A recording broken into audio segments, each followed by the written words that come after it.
আল্লাহ যেন অসন্তুষ্ট না হন, তার জন্য আব্বা মায়ের সঙ্গে বেঁচে আছে যাদের আব্বা মা, আমি তাদেরকে আগে দৃষ্টি আকর্ষণ করছি।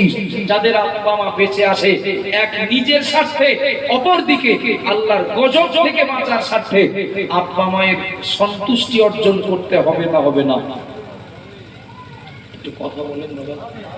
আব্বা মায়ের সন্তুষ্টি অর্জন করতে হবে না হবে না? হবে তো। যাদের আব্বা মা মারা গেছে এই সুযোগটা তাদের এই পদ্ধতিতে নেই, তবে অন্যভাবে আসে। বিশেষ করে যাদের আব্বা মা বেঁচে আছে তাদের অবশ্যই এই কথাটা মনে রেখে আব্বা মায়ের সঙ্গে তাদের ভালো ব্যবহার করতে হবে। কথা ঠিক বলছি না ভুল বলছি? অপরদিকে যাদের আব্বা মা মারা গেছেন তাদেরকে আব্বা মায়ের প্রতি দায়িত্ব শেষ হয়ে গেছে? একটু কথা বলেন না বাবা।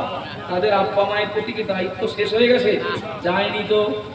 যারা বেঁচে আছেন আব্বা মা, সন্তানের যেমন ওই আব্বা মায়ের প্রতি দায়িত্ব আছে, যাদের আব্বা মা মারা গেছেন সন্তানদের এর পরেও আব্বা মায়ের প্রতি দায়িত্ব রয়ে গেছে। কথা ঠিক না ভুল বাবা? কথা বললে অনেক বলা যায়, জাস্ট এতটুকু মনে রাখুন। নবী আমার জানিয়ে দিলেন মাল মাইয়িতু ফিল কবরি ইল্লা কাল গরিক। হাদিসটা অনেক লম্বা, আমি জাস্ট প্রয়োজনটুকু 2 মিনিটের মধ্যে বলছি। নবী বললেন একজন মানুষ সমুদ্রে হাবুডুবু খাচ্ছে, ওই মানুষটা ডানায় আসার জন্য যতটা না অস্থির হয়ে যায়, কাউকে যখন কবরে রেখে আসা হয় কবরবাসী কবরের আযাব থেকে রেহাই পাওয়ার জন্য তার থেকে আরো বেশি সে অস্থির হয়ে যায়। আমি অনুবাদ নয়, আমি ওই কথাটার মর্মটা বললাম। আবার জান ভাইরা, মনে কি দিনের পরে নবী বললেন ইনকাদিরু দাওয়াতান তালাহাকুহু বিআবিন আও উম্মিন আও আখিন। ও বাবা জিরা ভাইরা, নবী আমার বললেন কবরে যদি থাকে আব্বা, কবরে যদি থাকে মা, কবরে যদি থাকে সন্তান, আব্বা মায়ের মুখ পানে ওই সন্তান তাকিয়ে থাকে, ও আমার মা, ও গো আমার বাবা, তোমাদের আগে চলে এসেছি, তোমাদের আগে মারা গেছি, আর জামা কাপড় দিতে হবে না, স্কুলে পাঠানোর জন্য টাকা দিতে হবে না, ও গো আব্বা মা, ও গো আব্বা মা, আমাদের জন্য একটু দোয়া করো। নবী আমার বললেন কবরবাসীদের ভিতরে যদি সন্তান আগে মারা যায়, ওই সন্তান আব্বা মায়ের মুখ পানে তাকিয়ে থাকে যে আমাদের জন্য একটু দোয়া দাও।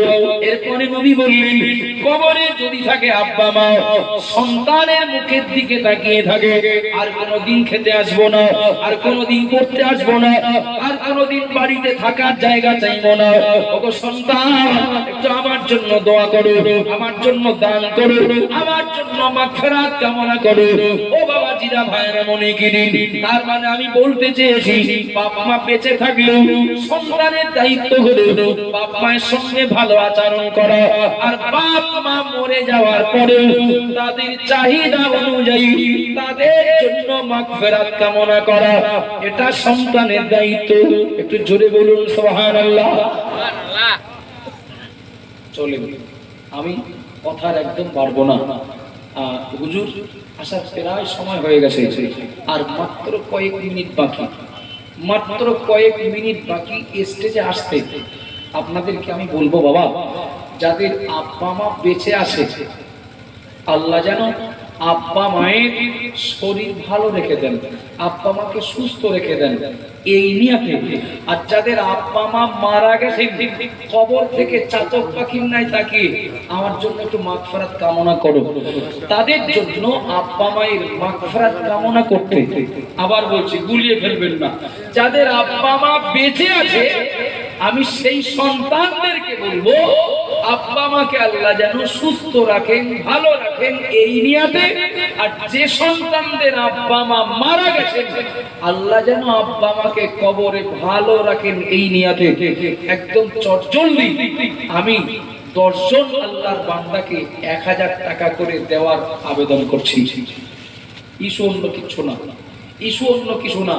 সন্তান যদি আব্বা মাকে ভালোবাসেন, আব্বা মা যদি বেঁচে থাকেন, বেঁচে নিয়াতটা এটাই হোক, আল্লাহ আব্বা মায়ের অনেক নাফরমানি করে ফেলেছি, আমি আব্বা মাকে ভালোবাসি, আজ থেকে আমি আব্বা মাকে কষ্ট দেব না, আমি আব্বা মায়ের কল্যাণ কেমন হয়, তাদের সুস্থতার জীবন কেমন হয়, আমি সন্তান 1000 টাকা দেব। আর আমার আব্বা আমার মা মারা গেছেন, আব্বা মায়ের মাগফিরাতের জন্য আমি 1000 টাকা আগামী বছরের এই মজলিসের জন্য দেব। আলহামদুলিল্লাহ, আমার কথা বলা শেষ, দুজন হাত তুলেছেন, নারায়ে তাকবীর।